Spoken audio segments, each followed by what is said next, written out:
Hola, bienvenidos a la lección 3 del módulo 3 del curso sobre condiciones de trabajo. Si en la lección anterior vimos una de las condiciones esenciales de trabajo, la jornada de trabajo, en esta vais a ver la otra condición esencial, la retribución, el salario. Normalmente en el contrato de trabajo lo que se intercambia es una disposición a trabajar un determinado número de horas por una retribución que el empresario paga al trabajador. Por lo tanto, en la lección anterior y en esta estáis viendo las dos condiciones de trabajo más esenciales. El salario, normalmente debemos empezar diferenciando algunas cosas. La primera es retribución y salario. Todo lo que el trabajador cobra es la retribución, es lo que percibe, pero ahí no todo es salario. En realidad, como os dice la transparencia, comprende dos cosas diferentes. Salario, que es lo que percibe por su trabajo, y luego lo que se conoce como percepciones extrasalariales. Son cantidades que el trabajador cobra, pero que no retribuyen directamente su trabajo. Por ejemplo, pueden ser las compensaciones por gastos que el trabajador realiza. Un trabajador que utiliza su propio vehículo, por ejemplo, para hacer trabajos de la empresa, consumirá vehículo, consumirá gasolina, y eso normalmente su empresario se lo deberá pagar. Pero eso es simplemente compensación de unos gastos que el trabajador ha producido. O por ejemplo, indemnizaciones, las indemnizaciones de despido, una indemnización por accidente de trabajo, una indemnización por un traslado, eso evidentemente son cantidades que el trabajador percibe, pero no son salario. Esto es importante porque a veces la ley establece el concepto de salario como concepto técnico. Por ejemplo, cuando habla de indemnizaciones de despido, nos habla de que se pagarán X días de salario por año. Por tanto, no es de todo lo que el trabajador cobre, es solo de lo que se pueda calificar de salario. Estas otras cantidades que no son salariales no computarían. O, por ejemplo, a efectos de cotizar, el salario cotiza todo, mientras que las restantes cantidades que cobra el trabajador pero que no son salario, no necesariamente han de cotizar a la Seguridad Social. En algunos casos cotizan y en otros no. Por lo tanto, es importante que esta primera distinción la tengáis en cuenta. El listado de percepciones extrasalariales, como dice la transparencia, en principio es cerrado, son las que dice la ley, pero realmente haceros con esa idea es todo lo que sea indemnizatorio o compensatorio de gastos. Lo restante sí que en principio es salario, es lo que se paga por las horas de trabajo del trabajador, por la forma en que realiza el trabajo, etcétera. La cuantía del salario, igual que ocurría con la jornada, es algo que la ley no puede determinar. La ley no sabe exactamente qué salario es razonable para un trabajador del metal de la provincia de Valencia, o de la provincia de Álava, o de la provincia de Vitoria, o para un trabajador de la industria química. Y por tanto esto lo deja a que se pacte en los convenios, a que se pacte en los pactos entre trabajadores y empresarios. Lo que sí que hace la ley es fijar un umbral mínimo de renta para cualquier trabajador español, lo que se conoce como salario mínimo interprofesional, muy bajo en España y que es una obligación para cualquier empresario respetar. Todos los trabajadores españoles por lo menos han de cobrar ese salario mínimo interprofesional, pero lo normal es que los trabajadores cobren más, cobren aquello que establezcan los salarios, normalmente los salarios, aquello que establezcan los convenios. Normalmente los convenios diferencian salarios por categorías, por grupos de trabajadores, por funciones de los trabajadores, o también que los trabajadores puedan pactar con su empresario mejoras salariales sobre lo establecido en el convenio. Al establecer los salarios hay que tener en cuenta dos cosas que os dice la transparencia. La primera, muy importante, la prohibición de discriminación. Ni directa ni indirectamente puede haber una diferenciación salarial entre mujeres y hombres. La segunda, la posibilidad de absorción y compensación.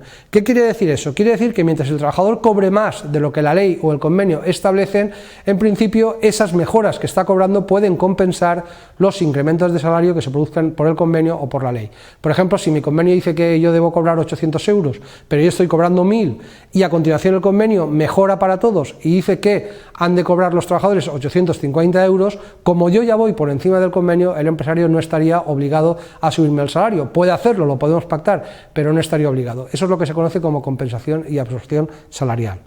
También es muy importante en materia de salario que tengáis en cuenta la estructura del salario. ¿Por qué? Porque básicamente desde el punto de vista empresarial y del trabajador es muy importante diferenciar dos cosas. Uno es lo que son conceptos fijos, aquello que el trabajador cobra normalmente siempre, y otro lo que son conceptos variables, son los conceptos salariales que cobrará si se dan determinadas circunstancias. Eso la ley lo diferencia estableciendo primero un salario base. Todos los trabajadores han de tener un salario base, que es la percepción fija por las horas de trabajo que realiza. Es lo que cobrará en cualquier circunstancia por el número de horas, de días, mensualmente, etc. Y luego lo que se conoce como complementos salariales. Estos complementos salariales es lo que un trabajador cobra por diferentes condiciones que pueden darse en su trabajo. Como veis, la ley habla básicamente 3 personales, por ejemplo, un trabajador que tiene títulos, que sabe idiomas, un trabajador que lleva mucho tiempo en la empresa, puede cobrar una cantidad por trienios, por quinquenios, lo que se conoce como antigüedad. Puede haber también complementos en función del trabajo, por ejemplo, ocupa un puesto peligroso, nocturno, o también por la cantidad o calidad del trabajo, complementos de productividad, incentivos, primas, complementos de calidad, primas de no absentismo, y un tercer bloque de complementos son los vinculados a la situación y resultados de la empresa. Por ejemplo, una participación en los beneficios de la empresa, un porcentaje sobre ventas. Por lo tanto, los complementos pueden responder a estos 3 tipos. Y es importante que a partir de ahí, trabajadores y empresarios o los convenios determinen qué ocurre cuando hay un cambio de condiciones. Por ejemplo, se cambia de puesto al trabajador, conserva o no sus complementos. Eso es lo que la ley denomina como si los complementos son consolidables o no. Este es un tema de pacto, pero los trabajadores deben tener en cuenta que en condiciones normales, si no se ha pactado nada, la ley considera que solo se consolidan los complementos personales. Por lo tanto, todos los demás desaparecerían y se aplicarían al trabajador los que correspondan a sus nuevas condiciones de trabajo.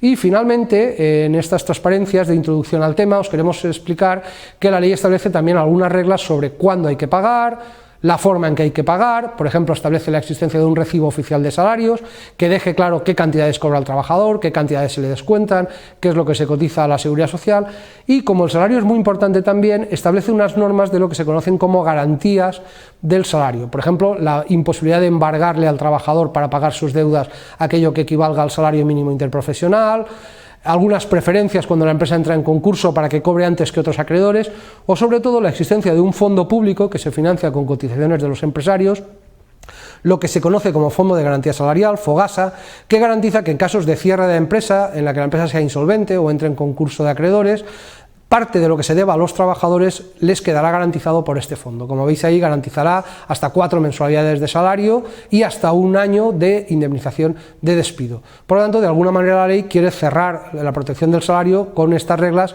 que protegen al trabajador frente a la insolvencia empresarial.